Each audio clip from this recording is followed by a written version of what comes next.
Okay, so I learned some things today about the day that Charlie Kirk got assassinated that I had not previously known.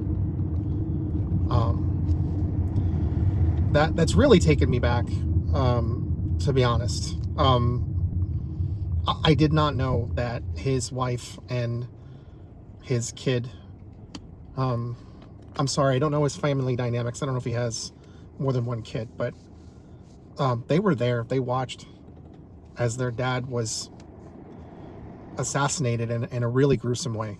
And I just want to say, like, again, this isn't out of some semblance of owing anybody anything. I'm a human being. He's a human being. Nobody deserves that. I hate that we live in a world that there is so much violence. There's so much barbarism. And I've just struggled because I've listened to things that Charlie Kirk has said so many times. And like, when I heard about what happened, and there was like a link to a video, and it was like the farther away shot, like when Charlie Kirk was at a distance, and I heard the question that was asked. He started to answer in a way that I've heard him answer similar times before. That just it disgusts me. I'm sorry, but like it really bothers me that, you know, he uses these racist remarks to attack people of color that are just based on things that are not true, and he repeats it all the time.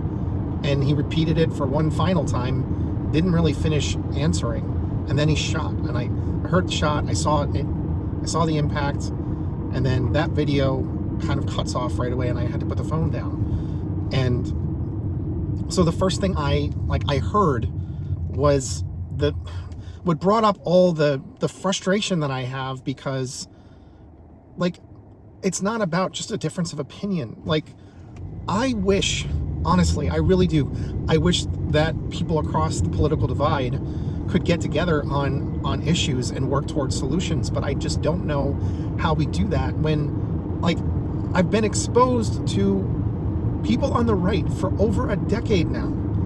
They're gleeful about violence committed towards people of color, saying awful things about women. Like, I care about human rights, so it bothers the hell out of me. I care about all people having an opportunity to live in a better world. And I thought, at least in part sometimes, that was something that I know that Charlie Kirk conveyed. Like, at times, he made sensible arguments that, like, I saw a video, and again, I'm saddened by the fact that there's this sanitized version of him because they want to make him a martyr now. And I wish we were honest, fully honest about what his contributions were. At times, he made sensible arguments, but they also included a lot of really heinous stuff that diminishes people, that dehumanizes people.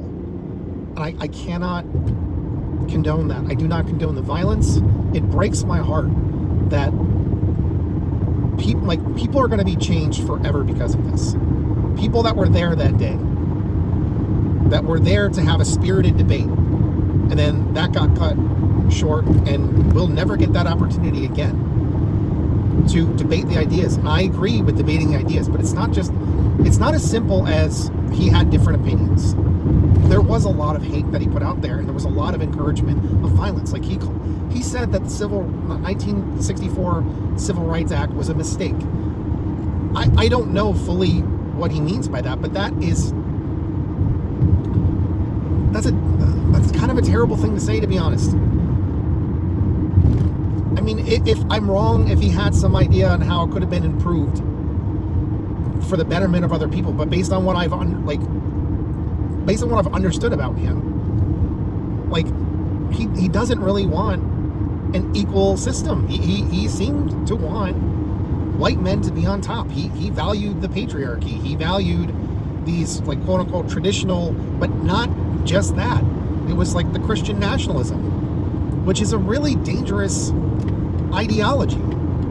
It just is. Like, I understand these things, but I just, like, honestly, for anybody who watched my video that felt maybe like I was missing some compassion, which is not really like me. I think it's just I'm processing it like other people are processing it, and there were details that I didn't know, and I do feel for the family. And again, I have mixed feelings about his wife, because he chose somebody who puts a lot of hate out into the world, and there's a lot of people that put out hate in the world because of the things that he said and things that he did. But I didn't want him dead. I didn't want something violent like that to happen. I don't want that to happen to anybody. And again, in my other video, I talked about the fact that I have myself been in positions where I was made to carry around a high-powered weapon. I've fired it down range for like marksmanship training and stuff like that. And I've been given orders before, and thankfully nothing ever happened. But just the idea of having to entertain that, like, it's a hard thing to try to get your head around. The idea that maybe, if the circumstances dictated, that you might have to fire a weapon towards a human being. And that is something that I'm like, I really hope it doesn't come to that. I never want it to come to that. And it crushes me that people are murdered in cold blood so often in this country. Kids, innocent people.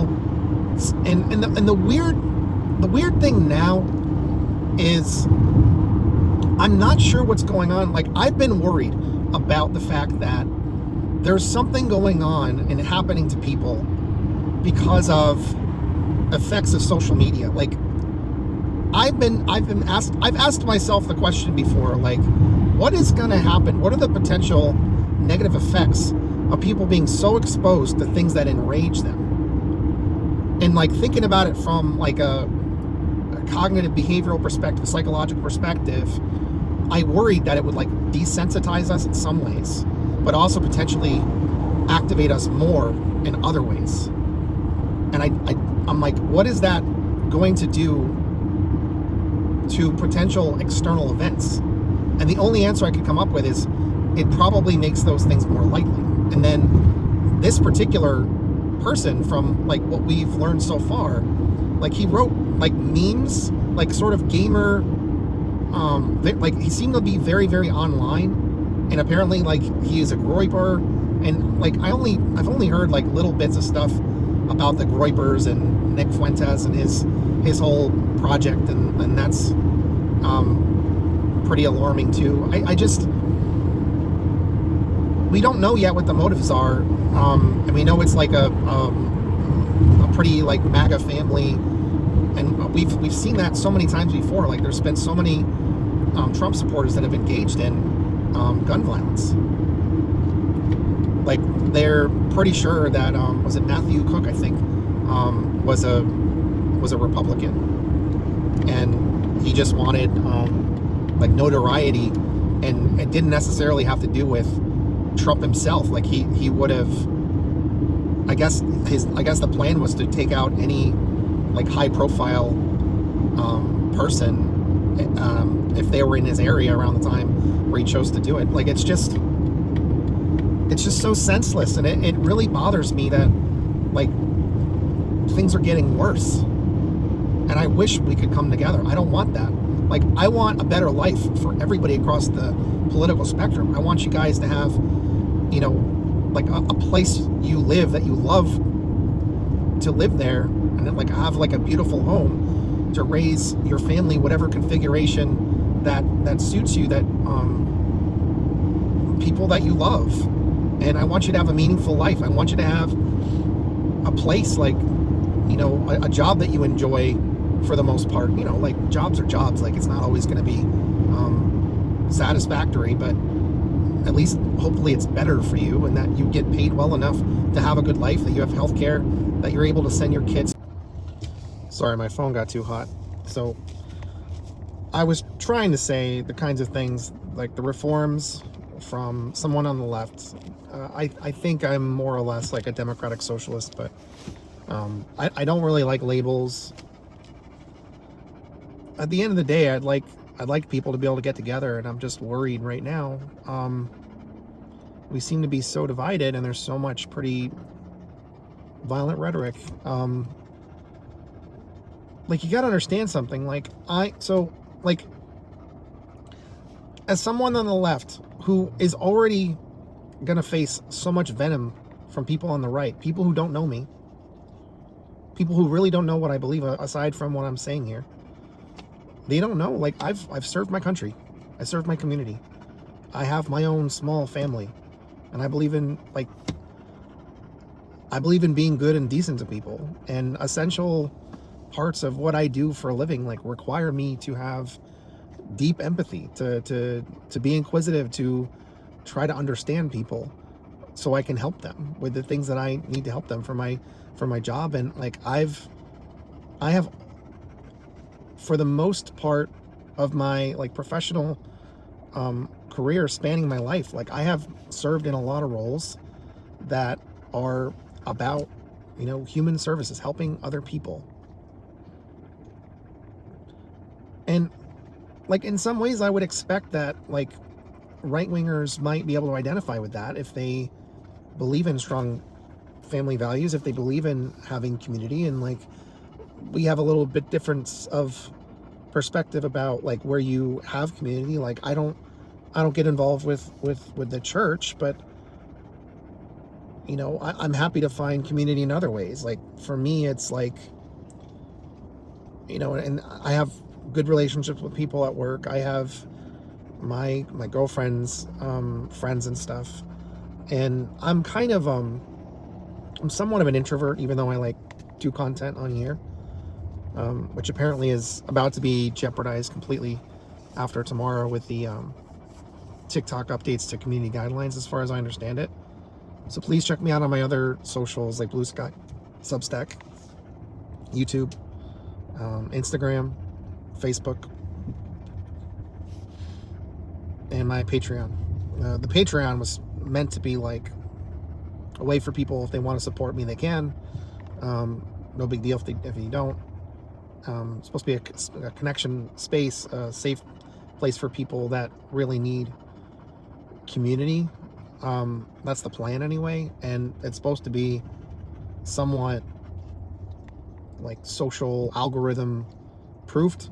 So it's just people that want to follow me, and we follow each other and stuff. It's relatively new. I only have like a couple of people that they're like paid members, which is nice. But I'm trying to grow on social media. As someone on the left, like, our stuff gets shadow banned a lot, and then it gets flagged a lot, because we talk about important issues, but they're like sensitive topics. So, and those are tough to talk about without being considered like a mature topic of content. So I don't know, guys. Like, if any of you guys like identify, as someone on the right, like, I would appreciate some kind of constructive dialogue for like how you think people can get together in a way that's constructive, and like we work through this, because I'm really worried. Like, I know the right wing is really kind of at a fever pitch right now. Like, some are trying to tamp things down a little bit because the person that did the shooting it's not really a convenient scapegoat. I hate to put it that way. It's just that's the way when they're talking about it, that's the way that it presents to me. Like, they're looking for a trans person or a radical leftist, whatever you guys think of. I'd love you guys to tell me what you think radical leftist means, and what you think a radical leftist would want, and why you think we're radical, because I really don't understand. Like, we don't talk to each other, we talk at each other, which isn't helpful. I don't think it's healthy that these algorithms that are controlled by billionaires and people that work for them, that serve them, and apparently some of this stuff is manipulated and boosted by our foreign adversaries that want us to rip each other apart. The billionaires want us to rip each other apart. Well, at the very least, like, they want to keep us distracted while they're doing their stuff. But I don't think it's healthy. Like, and these, like, this guy that shot that assassinated Charlie Kirk in cold blood, which is terrible. It's horrific. I don't want to see the close-up. I've heard it's horrific. I don't want that to happen to anybody. And again, like, I disagreed with Charlie Kirk on a lot of things, and yes, I'm not interested in sanitizing his image from what he did, because he did bring a lot of violence and hatred into the world. Like, he was calling for, like, taking away women's rights, like the right to vote, and it's like he saw women as like an incubator. And maybe it wasn't all that. I mean, you know, it's hard because the stuff that's presented to us is like targeted for us to make us upset. So it's really hard to like get a total perspective on what's going on, and you have to dig a little bit. But like in isolation, the things I've heard that man say, I can't. Like, he wanted to bring back like public executions. Like, I'm like, that's really violent. I don't condone violence. He used a lot of like very like racial profiling of black people, like representing them in ways that are not okay. Like, he said MLK was like a bad guy. He called George Floyd a scumbag. He laughed about Democrats that were murdered, and he like doesn't want immigrants here at all. He doesn't think leftists have any right to go to like red states. Like, I'm like, I travel a little bit. Like, I go to places like Arizona and Utah, and I love those places.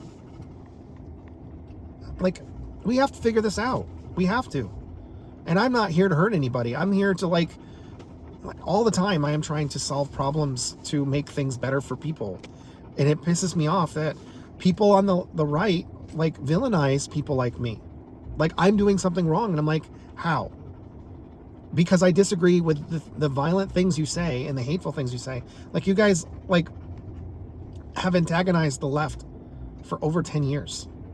You guys attempted to overturn an election and then lied about it since. And you elected a person that is the least qualified person I have ever seen, and the least, like, he represents the worst among what, the worst qualities a human being can be. And I'm sorry if that is hard for you to hear, but I learned about that man a long time ago, and I was like, what the fuck, man?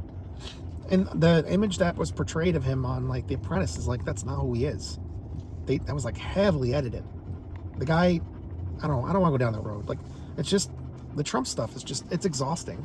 And the hateful rhetoric is not helpful. Like, please, if somebody wants to actually, like, I don't know, do a video call or do a phone call or something, like, if you identify on the right and you're actually interested in having a real conversation about like what you think of the left, and I could try to tell you what I think. Like, I don't like the broad generalities, but like I struggle because I see hatred of like immigrants. I see hatred of black and brown people, and like horrific things said about women, like people that I care about, people saying awful things about disabled people, and then spreading misinformation about things like vaccines, like, and all the lies and the misinformation, the smear campaigns. Like, it hurts me when the right are like attacking good people. I'm not saying they're perfect people. Like, I have my disagreements at times with people like AOC and Bernie Sanders, and you name the politician, and I try to find things that are good about people whenever I can. It's just like the right, it's just this constant onslaught of just very dangerous rhetoric that makes the world a worse place. And the things that I want would improve your lives, but things you guys want hurt other people so often. And if there is something I'm missing about it, I want to know. Like, if there is, like, I don't know, I don't have opportunities to talk to people aside from like online, which it doesn't really help. And like, I spend a lot of time at work, and in my personal life I kind of keep it to my family and close friends and stuff. So I don't know, do you guys see a lane where we are able to get through this? And like, what does that look like? Because I keep hearing calls for violence. I keep hearing you guys say that the left have to be completely obliterated, which is like, how can you say that about human beings that have not done anything to you? Like, I understand you being angry about certain things. We're probably angry about a lot of similar things. Like, our government has not, it hasn't done a great job for a long time. Like, most of my life, I've been pretty frustrated about how our government operates. It's not all terrible, but generally, I think it should serve our people better. And like, we have to figure out, like, if our government were to collapse completely, like, what would the rebuild look like? What kinds of, like, what do you think would unite people and to address some of the issues? And like, what things would you tackle first? Because like, I think about affordability. Like, housing is important, and people have to be able to afford to live. Like, pay, like, decent wages, and a right to retire with dignity, I think is important. And healthcare, like, I think we have to have universal healthcare. I don't know how you guys feel about universal healthcare. Like, it seems like you guys have been convinced by people that lie a lot, that like a market-based system is the way to go, but like, that hasn't worked. It really hasn't. Like, the insurance thing is terrible. I mean, like, they're literally like they want to use AI to deny people's coverage for like Medicaid and Medicare. Like, that is gonna kill people. So what do we do? Honestly, let's not attack each other. Let's like try to actually have like a real conversation. And if, you know, I don't know, I gotta warn you, like, if you're gonna just insult me and not actually have like a productive conversation, I'm gonna probably delete it, because I don't want that for this conversation. Just for once, like, let's actually like try to have something productive. Like, I'm trying to meet you guys where you are. You're upset because somebody that you, I don't know if you had feelings for, or you just saw him as important, or maybe it's both. And I can understand, like, losing someone you think is important, that's important to you. That hurts. It sucks. I just wish that, unfortunately, like, people like Charlie and others help produce this environment where it's like, we have so many guns, and where like people get radicalized, like young white men. Like, there was another shooting at what was it, Evergreen College, like 16 years old, shooting up a school. It was a anti-Semite. Like, kids having high-powered rifles like has consequences, and like, I wish the Republican Party would take this seriously, and I wish it didn't feel like it was such an obsession of having the Second Amendment. Like, there's got to be a better way to do this, because like, it's not okay that like people are dying all the time, and that doesn't really happen in other countries like this. It just doesn't. And the radicalization with these like social media apps, like I think these guys were like radicalized by, I think they think it's like 4chan, and then like the one guy that shot Charlie Kirk is Groyper, like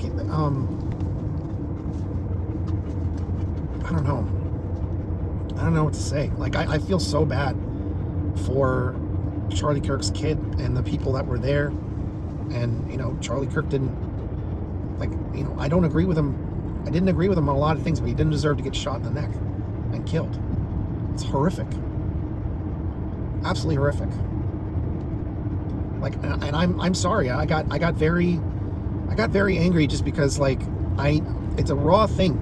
Like, I don't like that there's been so much hate put out into the world, and like, the right has been spewing hate for such a long time, and the left responds to it. We respond to when we get really worried of what kind of like effect the hate speech is going to have, because like, a lot of people's lives have been ruined by this rhetoric, like going to war on woke. Like, What the hell, man? Like, going to war on trans people, gay people, black and brown people, other white people, women, and like kids suffer.